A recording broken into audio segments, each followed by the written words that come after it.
Welcome to the Old Time Radio Westerns. I'm your host, Andrew Rhines, and let's get into this episode. This episode is going to be Frontier Town. Original air date is from 1949, and the title is Branding the Badlands. Frontier Town, the saga of the Roaring West.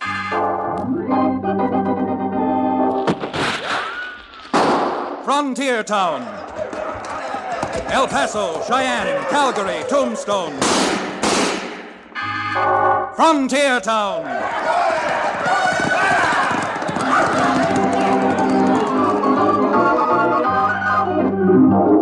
Here is the adventurous story of the early West, the tamed and the untamed, from the Pecos to Powder River, Dodge City to Poker Flat. These are the towns they fought to live in and lived to fight for, teeming crucibles of pioneer freedom. Frontier Town!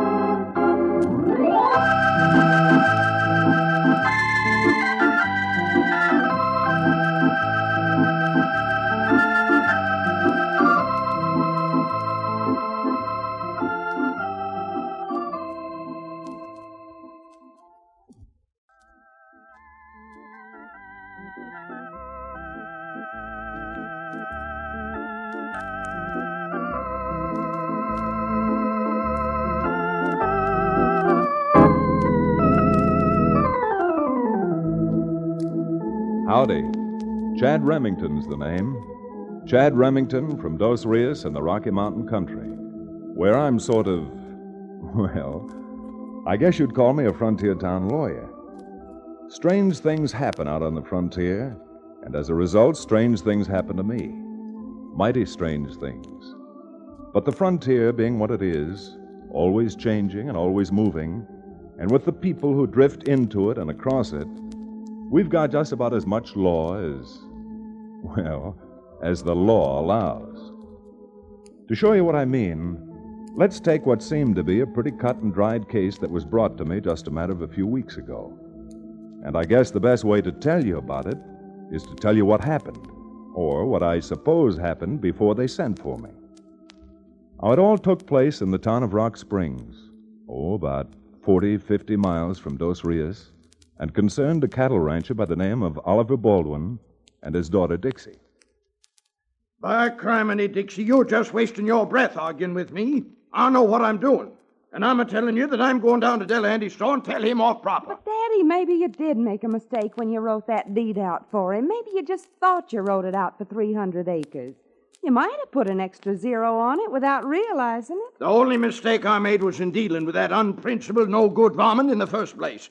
I know what I wrote in that deed, and it was just 300 acres and not 3,000. Well, if you're positive he changed the 300 to 3,000, you still shouldn't take the law into your own hands. Who said anything about taking the law into my own hands?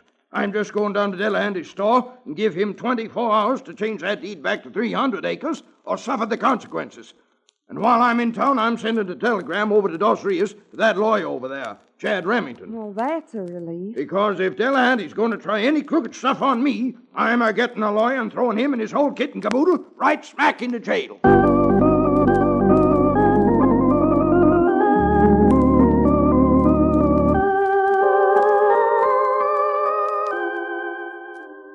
Well, Oliver Baldwin was as good as his word. He hitched a team to his buckboard and drove from the 2-Bar S into Rock Springs to call on Cy Delahanty at the little store Delahanty had recently opened in the town.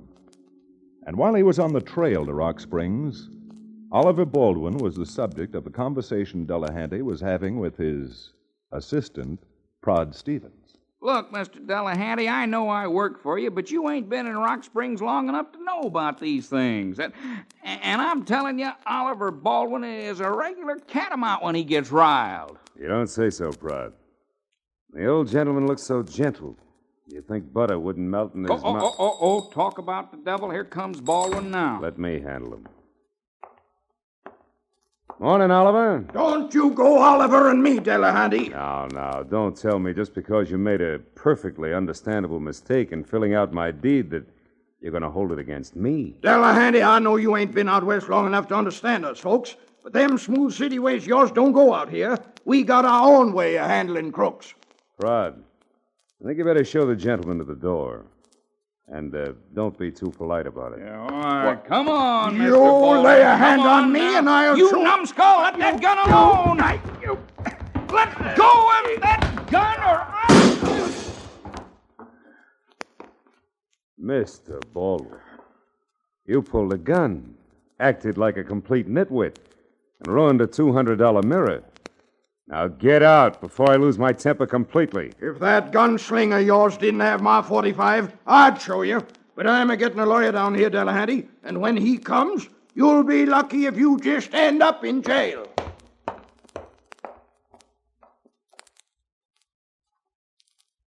So, he's sending for help, is he? Well, the only kind of help he's going to need is the help of 6 pallbearers. Prod, Yeah, boss? get that rifle out of the back room. You and I are riding out on the trail, making sure that Mr. Baldwin never gets back home.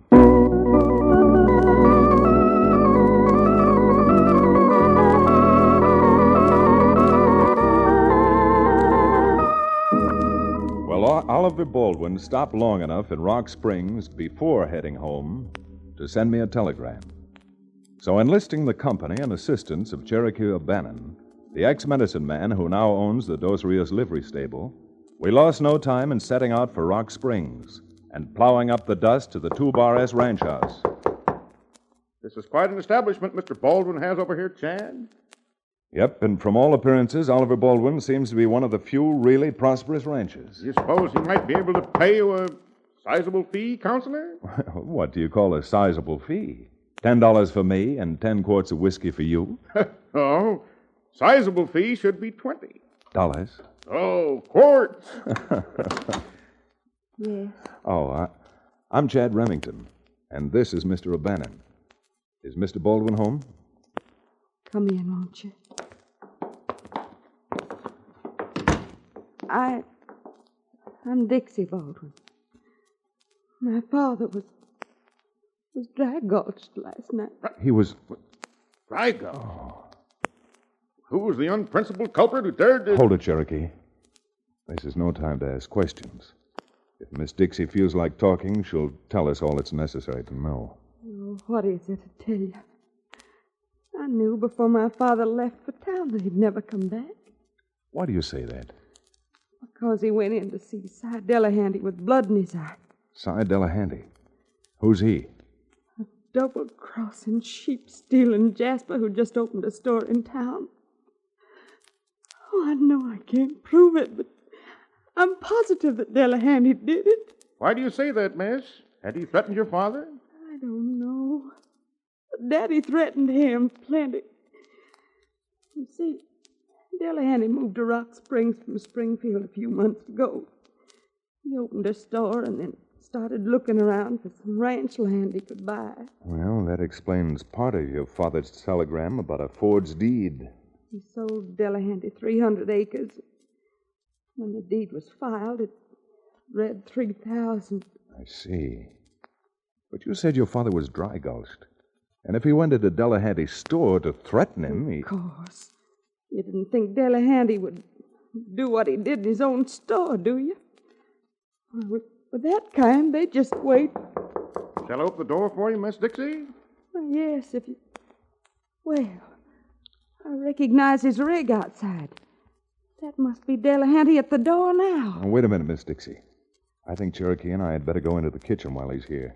You mean you don't want to meet Delahanty? No, I don't. Not just yet. Well, you're going to be a fine lot of help, you are. Now, wait a minute. I only want to... You'd better let him in. I'll explain my reasons to you later. All right, come on, Cherokee.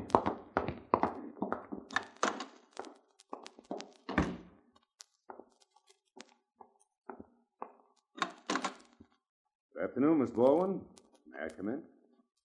Yes, as long as you're here.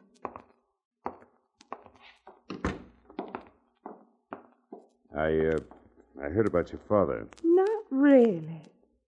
A week ago, I'd have felt sorry for your father and for you. But since he made his attitude very apparent yesterday, I'll just make this a business call. Save myself the trouble of coming to see you again. Save me the trouble of seeing you again. Your father told you he sold me only 300 acres, didn't he? That's all he did sell you. Fortunately, that part is past argument. When he came in to see me yesterday, he asked me to promise that I wouldn't tell you about this. Here. A bill of sale for 100 head of cattle. The bill of sale for 100 head of cattle. You didn't think I was going to buy 3,000 acres of land and raise jackrabbits on it, did you? I bought a ranch from your father. A ranch with cattle on it. You... Mr. Delahanty, I want to tell you something I'm sure you already know. This is nothing but forgery. You copied my father's signature from the original deed. How very, very clever of me. Of course, you can prove that statement. I'm giving you 3 to get out of here. No sense in reaching for that rifle, young lady. Now that I've told you the facts, I'm going. But I'll be back Monday to take over my 3,000 acres and the cattle along with it. Good day, Miss Baldwin. And don't expect me at your father's funeral. Mr. Remington! There's a fine, high-class gentleman. Miss Dixie, do you believe your father did sell him the cattle? For $1,100? I'm forced to agree with the young lady, Chad. So am I, Cherokee. But that doesn't mean a judge and 12 men on a jury would. Now, the first thing for us to do, if Miss Dixie feels up to it, is to ride into town and call on the sheriff.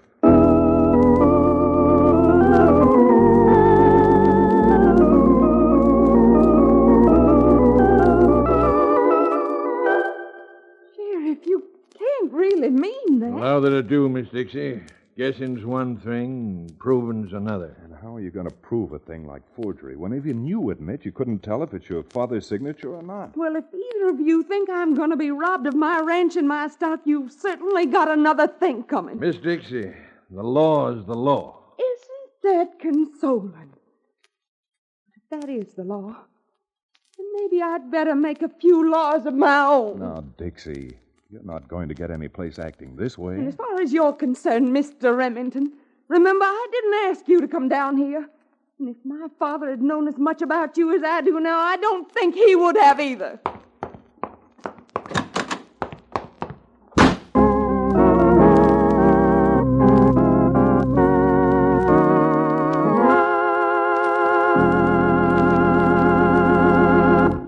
We'll return to the second act of Branding the Badlands, our exciting frontier town adventure, in just a few moments.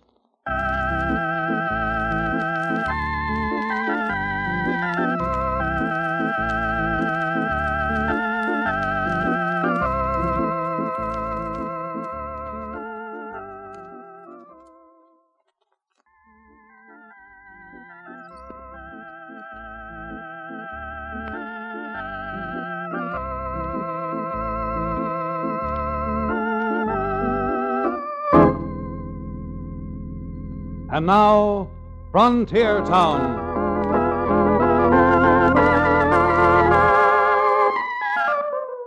Well, as I said before, a cut-and-dried case doesn't always turn out to be just that. And not only was it a back-breaking job trying to prove anything on Cy Delahanty, but Dixie Baldwin's sudden attitude of bitterness was making my task no easier. After Dixie's display of temper at the sheriff's office, the O'Bannon and I, somewhat grimly, I admit, remounted our horses and rode back to the 2-Bar S Ranch. When we got there, we found that Dixie, having seen us coming, had gone into her bedroom and bolted the door, leaving us with a bit of egg on our faces. Not much to do and a good deal to talk about. Dad, you know I'm not a man who likes propriety. But I want to go on record as saying Miss Baldwin is perhaps the most pig-headed filly I've ever seen. And one of the most pulchritudinous, I might add. Yes, indeed. Yes, indeed. Yeah, fine lot of good her pulchritude is doing us while she's locked up in her room. It has certain advantages at that, Chad. For example, since she is not out here to play hostess, I could look through the kitchen cupboards to see if I could locate any refreshments. Not on your tin type. This is one time you need a clear head. Counselor, my head is clear as a bell. Yes, and probably twice as empty. Of course. Absolutely twice. What was that again? Look, O'Bannon, there's only one thing for us to do. We've got to induce Miss Dixie to come out and listen to reason. And there are no two ways about that. If I know women, and I do, he's not coming out. Dixie? Dixie, can you hear me? I want to talk to you. You're just wasting your breath, my boy. Doggone it, Dixie. Will you stop acting like a spoiled child and come out here? Certainly not coming out. And if you're even half a gentleman, you'll pack up and clear out of here. Now, your father telegraphed me to come out here and, well, he needed some help. And if you... Fine lot of help, you are. Unless you mean you want to help Delahanty. Why, you ungrateful little vixen. Now, you either open that door or someone's going to have to buy you a new one. You try breaking this door down and you're going to get a load of buckshot. All right. Now, Cherokee, that excess beef of yours is good for something. Come on, help me bust this door down. Only too glad to oblige, Counselor. All right. 1, 2, 3. Two big, strong men, eh? Well, do you think you're big enough to swallow lead? Now, you wouldn't dare pull that trigger. Your bluff is just like your temper, all on the surface. And for your information, I'm not leaving Rock Springs yet. And for your information, I don't care what you do as long as you get out of my house. Fair enough. That's a bargain. All right, come on, Cherokee. We got a bit of riding to do and fast.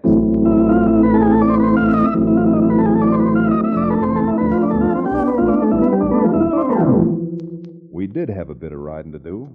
We rode back to town and made tracks for Delahanty's general store, where we called on Mr. Delahanty himself in mighty short order. Yeah, I've heard about you, Remington. I've heard about you, too, Delahanty. Well, if I were you, I wouldn't believe all I hear. Sorry, but what I heard about you, I've got to believe. A really smart man wouldn't. You talk as if I came here to make trouble for you. I didn't. So I'm putting all my cards on the table. Oliver Baldwin sent for me. When I got here, he was dead. And in my humble opinion, that daughter of Baldwin's is a double-dyed, self-willed little fool. Oh? Is she? Now, after talking to the sheriff, I'm sure of it. Now, look. Baldwin was supposed to pay me $500 for coming here, and it looks as if I'm not going to get it. So I thought maybe I could get part of it by making a deal with you. A deal, huh? Well, keep talking.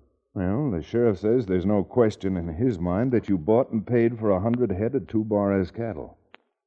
And since you're a merchant and not a cattleman, I'd like to make a deal to round up and brand that cattle for you. Wish I could believe you, Remington. Why shouldn't you believe me? I own a ranch of my own, and I'm telling you that rounding up and branding takes an expert. Mm-hmm. Besides, if O'Bannon and I could do the job for you and collect $100, well, we'll at least have made expenses and not leave Rock Springs total losers. Good grief, man. What have you got to lose? Besides, you can ride along with us and make sure you're getting what you paid for. That's right, at that. All right, boys, you can start the roundup and branding tomorrow morning. And Prod and I will be right on hand to watch you.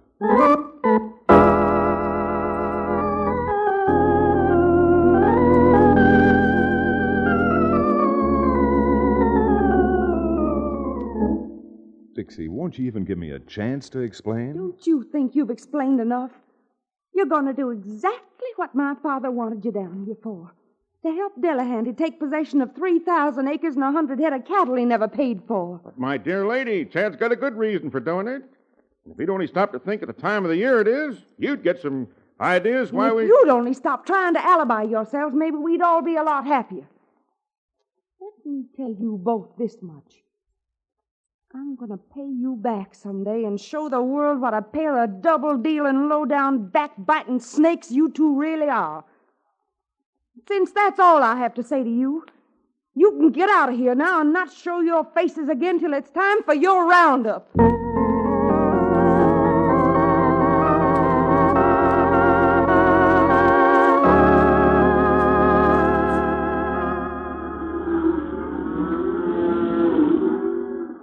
All right, Cherokee.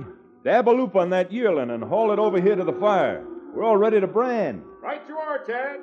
Are you sure this brand design will be all right for you, Mr. Delahanty? Sure, if you say so. It's easy to put on those steers. Oh, it's very little trouble. And the design, a triangle cross, is unusual. You won't find it twice within 1,000 miles of here. Chad, this adolescent bovine is not taking too kindly to the idea of branding. Now, who's going to hold and who's going to brand? I'd better ear the calf down, Cherokee. You look almost worn out already. The only reason I look worn out is I am worn out. Did you ever see a branding before, Mr. Delahanty? No, this is my first. Chad, for mercy's sake, will you stop conversing and toss that calf? The iron is red hot. Okay, Cherokee. And don't forget the instructions I gave you. Yes, sir. Once over lightly. Okay.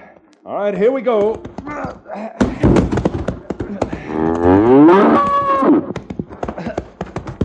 All right, Cherokee. Slap on that branding iron, because once we get this one done, we still got 99 more head that are going to wear the triangle cross.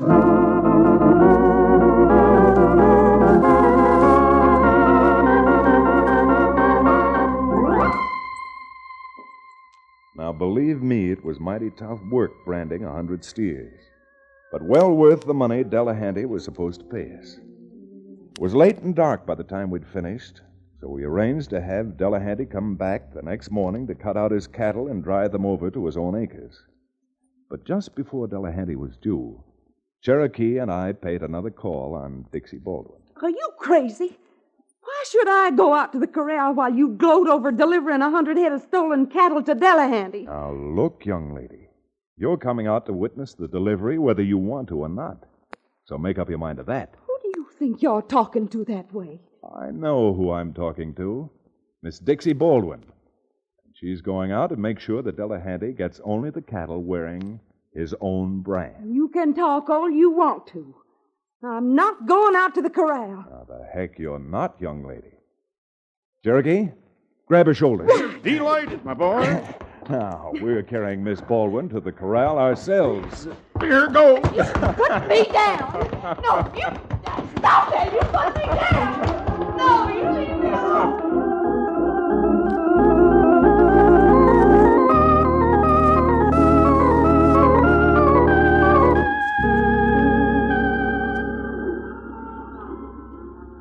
Well, Mr. Delahanty, it's up to you to pick out the cattle wearing your Triangle Cross brand and drive them out of here.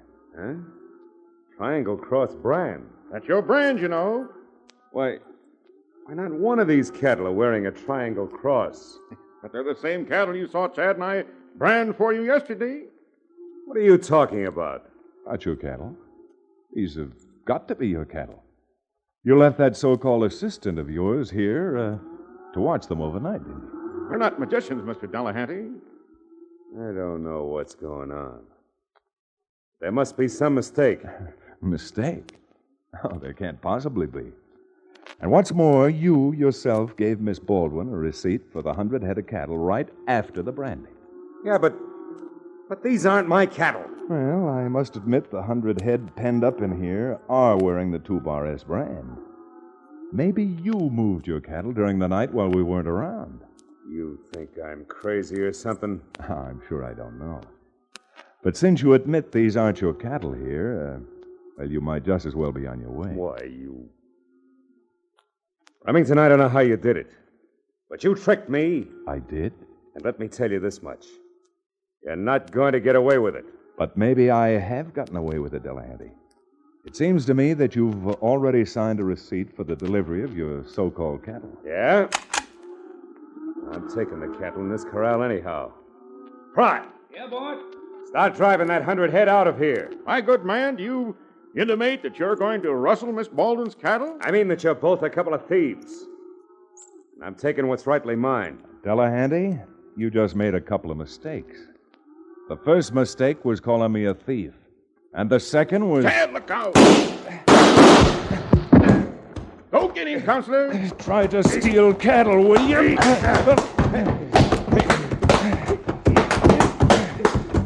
Remington, you're nothing but a filthy crook And that's one sentence you're not going to finish. When you wake up, we've got another sentence you can finish, which will run about 15 years.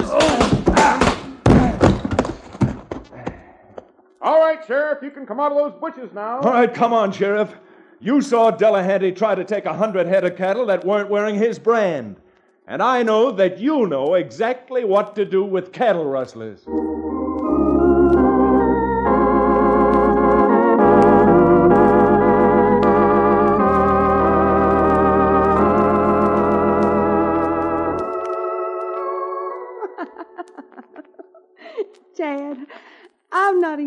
apologize to you for all I said and did. You sure don't have to, Dixie. But will you please explain to me how you got away with that hocus pocus when I saw you brand the cattle with Delahanty's brand myself? Miss, all we did was cold brand that stock. Huh? Cold brand? Now, just what is a cold brand? Well, Dixie, I tried to explain it to you yesterday, but you just wouldn't listen. However, a coal brand is a brand which only burns the hair off, doesn't touch the hide. And Delahanty, being an Easterner, didn't know that this time of the year, with the cattle shedding their hair, the burned hair fell out overnight, leaving only the 2-bar S to show through. And the look on his face when he saw that 2-bar S. Well, that 2-bar is a wonderful brand. Just imagine, 2 bars in place of 1. What do you mean, Cherokee? Well, Cherokee's kind of hinting that now that the job's all over and Delahanty's on his way to jail, he'd like a little liquid refreshment. Oh, well, come on. I've got a bottle of something in the kitchen. Oh, no, not that. Oh, what's the matter, Cherokee? You turning down a drink? Well, last night I got into the kitchen and brought the bottle out. Started to pour a drink in the parlor, but I very quickly gave it up. Too strong for me. Too strong? You'll have to explain that one to me. Well, when I poured some in the glass, a few drops of it fell on the maple table in the parlor. Yes? And that liquor was so strong, you know what? The bird's eye maple all turned bloodshot.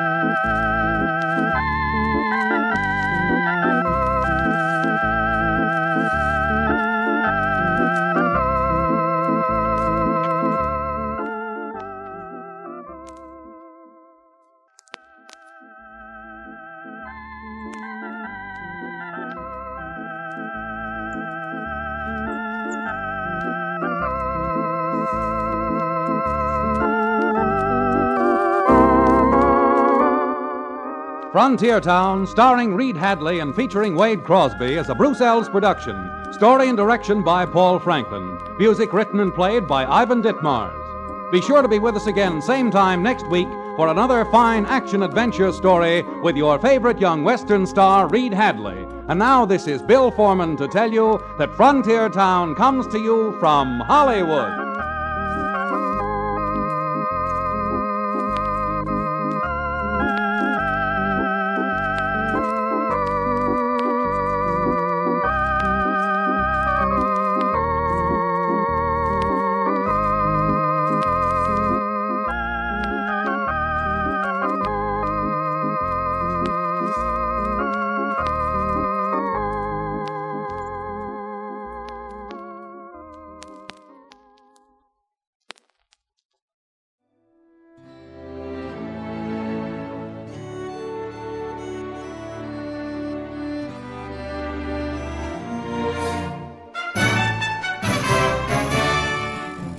This has been a presentation of OTRWesterns.com, and we hope you enjoyed.